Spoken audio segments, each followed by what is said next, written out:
Hi, remember me? You're in for a special treat. We talked about print on demand and we talked about e-readers, and now we're going to talk about ISBNs. The International Standard Book Number.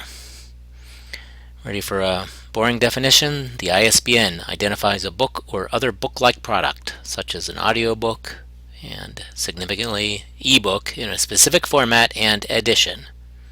If an ISBN is obtained from a company other than the official ISBN agency or one of its channel partners, that ISBN might not identify the publisher of the title accurately, with implications for doing business in the publishing industry supply chain. There are few people who enjoy ISBNs as much as I do. And here's my spiel about them. They were created in 1970. I think it was 1970 exactly, with the dawn of computers and the ability to simply count things with very, very large numbers. An international standard book number was devised originally with 10 digits, so that was presumed to be plenty, like telephone numbers. There could never be more than billions of books, right?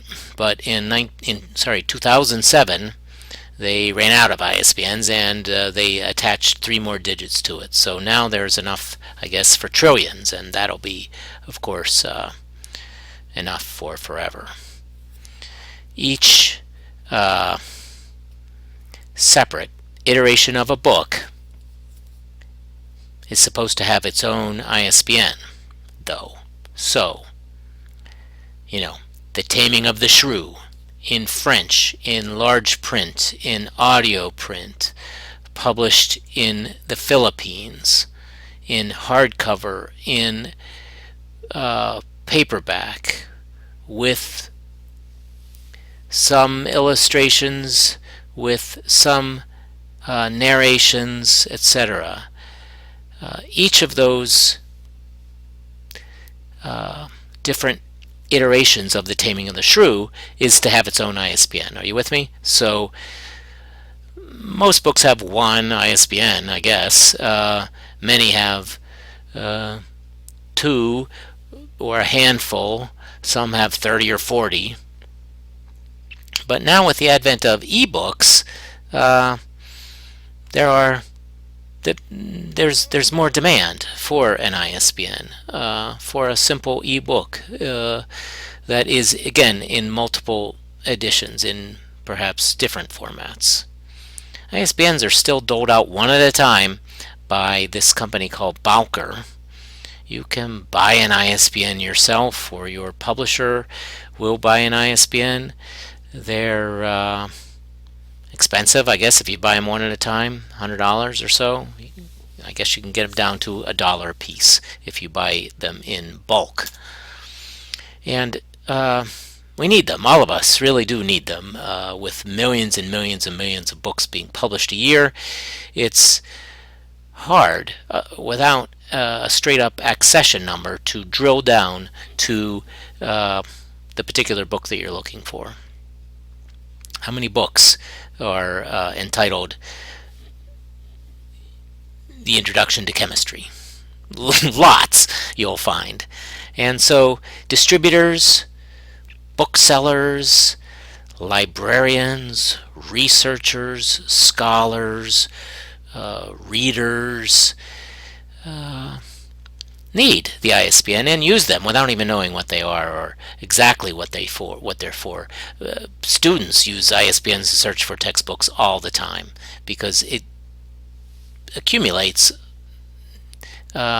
price and condition in a way that straight up author, title, subject searching certainly does not. So ISBNs are your friends, and they look pretty innocuous. They are a code, I guess you'd call it. They almost look like a barcode, but they're not a stock keeping unit or anything. Each similar edition, each copy of the same edition has the same ISBN. So they're often printed directly on the book. In fact, they should be printed directly on the book. You can't even find prices really printed on books anymore, but you would hope to at least find the ISBN so that you can at least eyeball it. And there is a complicated algorithm to those number groupings. Check digits are in there. That prefix is pretty standard, but country codes and publisher codes and title codes are all sort of translated by machine. So a bookstore clerk or any sort of distributor can essentially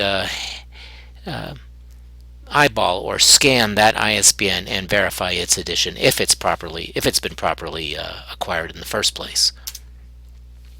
Like I said, they're printed on the books. You see them all the time. You don't even know they're there. And it's an art that some people have taken to a bit of an extreme. I hope and I think that's just a temporary tattoo on that guy's neck. But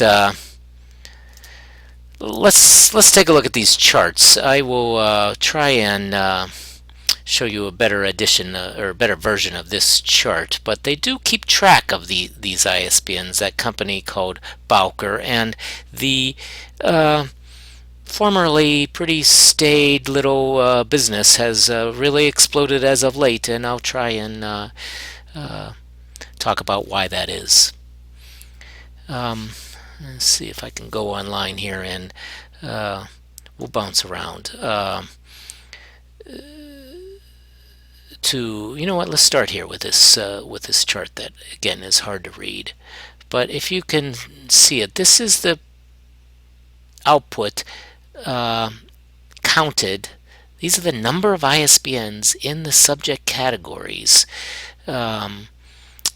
broad subject categories, as described by Bowker and as counted by Bowker. The thing I want to show you the most is this column here, non-traditional unclassified.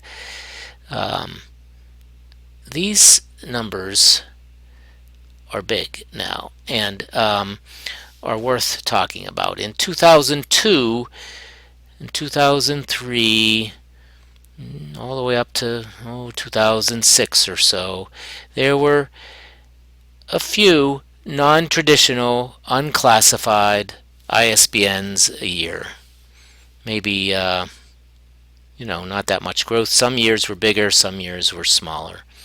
In 2007, something started happening, and I think it had to do with the first Kindle showing up under the in various Christmas stockings, and then so that bounced to 123,000, and then it doubled, and then it tripled, and then it quadrupled to be a real explosion of content being indicated by Bowker, such that there are now,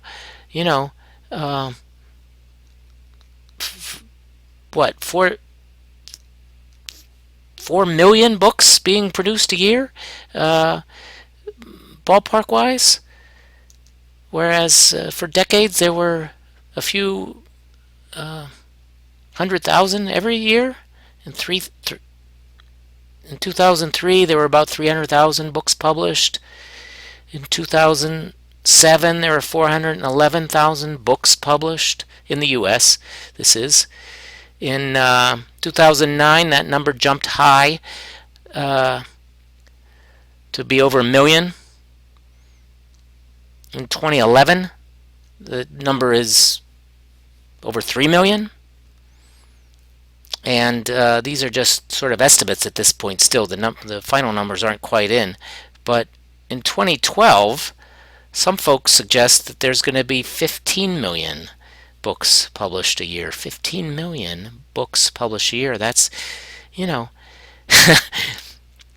a lot of books. That's 5 times the number of books that were published just a few years ago, and that was 5 times that. So it's hard to keep track of if you are in the metadata business, but if you are in the book buying business, you feel pretty good. There are millions and millions and maybe millions of new books being produced and published every year according to the company that sells them the ISBNs, the only identifier books, one at a time. Bowker is happy to be in business these days because not only traditional publishers but individual self-published authors and small publishers and small presses are buying ISBNs up like and handing them out like Halloween candy. So life is good for Bowkers and the machines that keep track of these ISBNs. And life, I think, is getting good for people who are interested in acquiring these materials because with an ISBN, they're not hard to find like they used to be when you would just be maybe intimidated by miles and miles of physical shelves. Amazon.com, by the way, has their own deal called the Amazon Standard Identification Number. So you don't even need an ISBN to publish a book anymore. But you need a number, and you need to think about celebrating that number, because when your book is in a big old database, the author, title, your pretty face is not enough to set it apart from all the other millions and millions and millions of books that are currently available today.